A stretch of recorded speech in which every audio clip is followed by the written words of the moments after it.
The letter is the secret meeting that changed rap music and destroyed a generation. Damn. So it says, hello. After more than 20 years, I finally decided to tell the world what I witnessed in 1991, which I believe was one of the biggest turning points in popular music and ultimately American society. I have struggled for a long time weighing the pros and cons of making my story public, as I was reluctant to implicate the individuals who were present that day.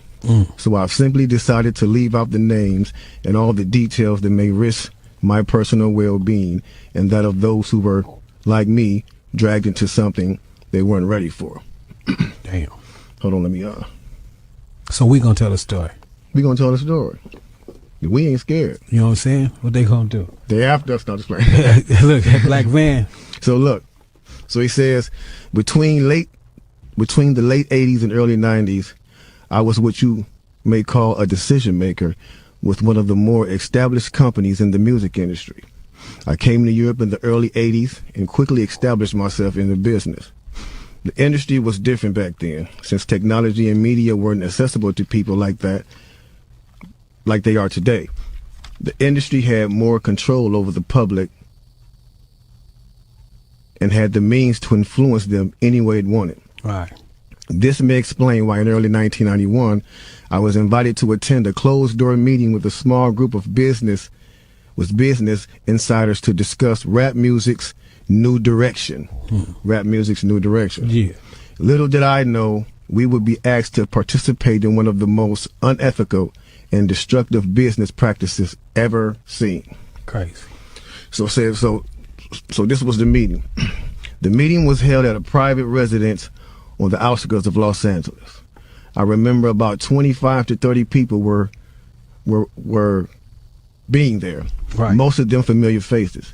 Speaking of those I knew, we joked about the theme of the meeting, as many of us did not care for rap and failed to see the purpose of being invited to a private meeting to discuss the future of hip-hop. Talk to him.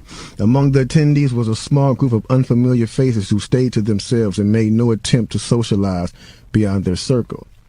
Based on their behavior and formal appearances, they didn't seem to be from our industry. Our casual chatter was interrupted when we were asked to sign the confidentiality agreement, preventing us from publicly discussing the information presented during the meeting.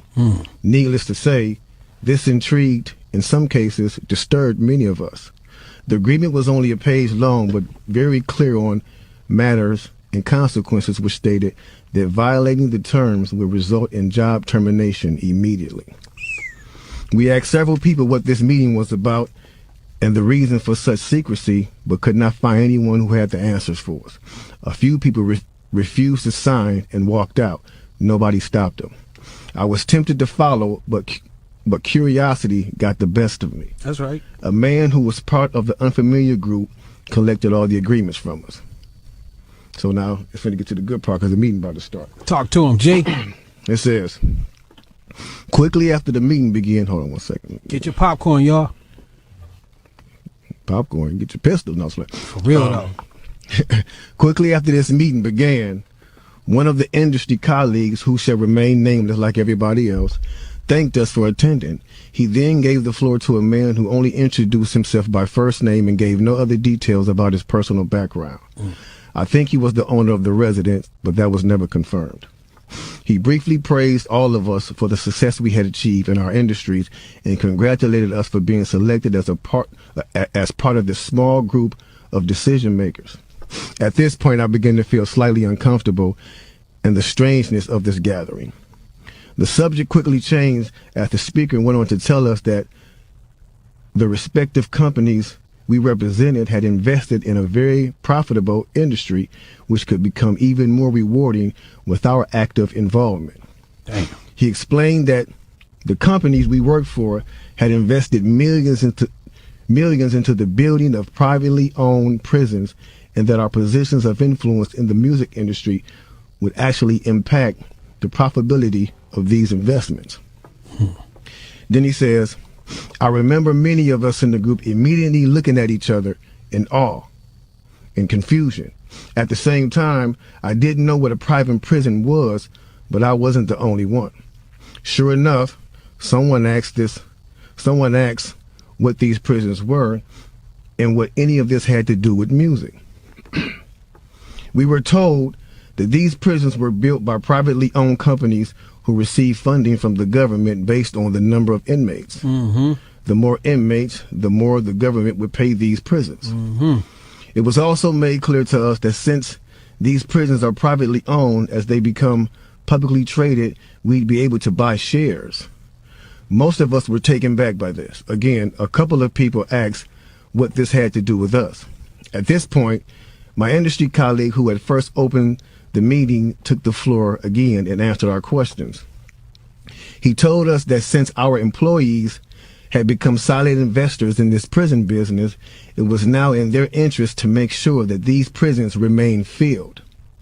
Our job would be to help make this happen by making music which promote criminal behavior, rap being the music of choice. He assured us that this would be a great situation for us because rap music was becoming an increasingly profitable market for our companies, and as employees, we'd also be able to buy stocks in these prisons. Immediately, silence came over the room. You could have heard a pin drop. I remember looking around to make sure I wasn't dreaming and saw half of the people with dropped jaws. My daze was interrupted when someone shouted, "Is this a fucking joke?" At this point, things became chaotic. Right. Two of the men who were part of the unfamiliar group grabbed the man who shouted and attempted to remove him from the house. A few of us, myself included, tried to intervene. One of them pulled out a gun, and we all backed off. They separated us from the crowd, and all four of us was escorted outside. My industry colleague, who opened up the meeting earlier, hurried out to meet us and reminded us that we had signed an agreement and would suffer the consequences of speaking out about this publicly, or even those who attended the meeting. Damn. I asked him, why was he involved with something so corrupt? And he replied, it's bigger than the music business and nothing we can do. And it's bigger than the music business and nothing we want to challenge without risking consequences. We all protested as we walked back into the house. I remember word for word the last thing he said. It's out of my hands now. Just remember you signed an agreement. He then closed the door behind him. The men rushed us to our car and actually waited until we drove off the property. Damn. So this meeting, bro. Now that's a lot for a meeting right there. Oh yeah, definitely. You know, and this person later on, he said, you know, this person actually ended up leaving the music industry after this happened. A few years after this, he ended up leaving the music industry. Okay. And he said he just, like, you know, over the years he just felt guilty because he said as he sat back and he watched these plans come to a reality Over 2 decades. he sat back and was like, wow, they really pulled it off. Yeah. They really pulled this off. He was like, they were told not to sign any more political rappers, any more rappers that had messages in their music. No positivity. It was all to be gangster rap music that they promoted and put out. So if you wonder where And this Brand was Nubians before went, us. if you wonder where Brand Nubians went, where Poor Righteous Teachers went, where Public Enemy went, where KRS-One went, and all sorts of groups like that was talking, Yeah. even Queen Latifah and Moni Love and those, you know what I'm Everybody. saying? It's a back door. Yeah, anything that was harmless, fun rap, you know, anything that had a message in it had to go. Yeah, that's You know why what I'm if you saying? even notice though, not And we even, talk about that all the time. even be brief with it, you know what I'm saying? Those charms that came out like maybe 1988, 89, the African charms, those they lasted for about 2 years and they disappeared real quick. You know what I'm saying? Yeah, definitely, Quickly. definitely. Now, after reading all this, you know, it actually made me feel a few different ways. The first emotion I felt was shocked, because I was definitely taken back by this, just knowing the level of evil that's involved by even thinking of a plan like this. You know what I'm Right. saying? The second emotion I felt was anger. Anger because it's not enough for them to exploit our culture and make all the money off of it. Because let's keep it real, the industry has never been favorable towards the artist. Never. But they're going to go beyond the artist to get the artist to influence and lure in the consumer, which they knew at the time were mainly minorities. Yep. In other words, keep promoting gangster rap so that the youngsters will be influenced by them, which in turn will incite them to want to act like them, and it's a very good chance they'll end up in their prison. Yeah. So they're getting paid twice. They're getting paid from the artists they signing, and then they're getting paid from the people that these artists influence that goes to prison trying to be like these artists. Yeah. So they making a killing. A killing. They're using the music business to promote their private prison business. My man is right there talking that right. 1988, a man named Tom Beasley, man. That's the co-founder of the